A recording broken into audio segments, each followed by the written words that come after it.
அழைக்காத விருந்தாளி.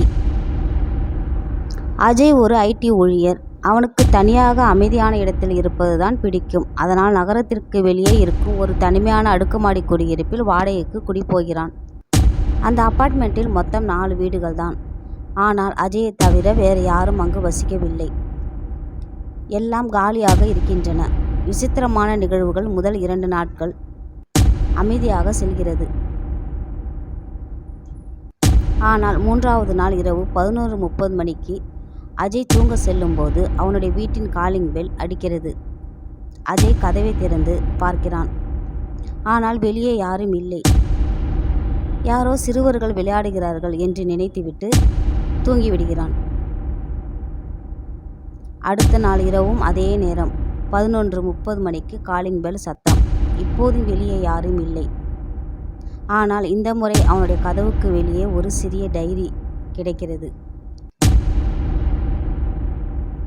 அந்த ரகசிய டைரி. அஜய் அந்த டைரியை எடுத்து படிக்கிறான். அதில் முந்தைய வாடகைதாரர் எழுதிய குறிப்புகள் இருந்தன. இந்த வீடு மிகவும் அமைதியாக இருக்கிறது. 2ஆம் பக்கம். யாரோ இரவு 11:30 மணிக்கு என் வீட்டு பெல்லை அடிக்கிறார்கள். 3ஆம் பக்கம். அவர்கள் பெல் அடிக்கும்போது கதவை திறக்கக்கூடாது என்று புரிந்து கொண்டேன். ஏனென்றால் அந்த பக்கம் கிழிக்கப்பட்டிருந்தது. அஜய்க்கு பயம் கலந்த ஆர்வம் ஏற்படுகிறது. உச்சக்கட்ட பயம். அடுத்த நாள் இரவு மணி 11:25. அஜய் தன் மொபைல் நேரத்தை பார்த்து கொண்டே ஹாலில் அமர்ந்திருக்கிறான். சரியாக 11:30 மணிக்கு டிங்டாங் காலிங் பெல் ஒலிக்கிறது. இப்போது அஜய் கதவை திறக்கவில்லை. கதவில் இருக்கும் சிறிய லென்ஸ் வழியாக வெளியே பார்க்கிறான். வெளியே ஒரு வயதான பாட்டி நின்று கொண்டிருக்கிறார். அவர் கையில் ஒரு கத்தி இருக்கிறது. அவர் அஜயின் கதவை பார்த்து பயங்கரமாக சிரிக்கிறார்.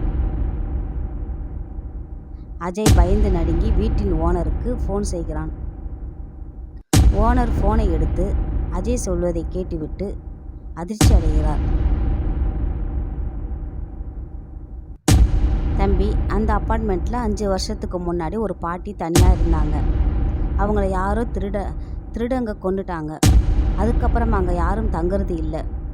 நீங்கள் எப்படி அங்கே தங்குறீங்க? நான் இந்த வீட்டை யாருக்கும் வாடகைக்கு விடலையே என்கிறார். அந்த பெரிய ட்விஸ்ட்டு. ஓனர் சொன்னதை கேட்டு அஜய் உறைந்து போகிறான். அப்போ நான் யாருக்கு அட்வான்ஸ் கொடுத்தேன், யாரிடம் சாவி வாங்கினேன் என்று யோசிக்கும் போதே அவனது பின்னால் ஒரு குரல் கேட்கிறது. என்னிடம்தான். அஜய் மெதுவாக திரும்பி பார்க்கிறான். அவனுக்கு வீட்டை வாடகைக்கு விட்ட அதே நபர் போல கையில் ஒரு கத்தியுடன் அவனுக்கு பின்னால் நின்று கொண்டிருக்கிறார். வெளியே நின்ற பாட்டியும் இந்த நபரும் கூட்டு சேர்ந்து அந்த தனிமையான வீட்டிற்கு வரும் அப்பாவிகளை ஏமாற்றி உள்ளே வரவழைத்து கொலை செய்யும் சைக்கோ கொலையாளிகள். டைரி எழுதிய முந்தைய நபரும் இவர்களால் கொல்லப்பட்டவர்தான்.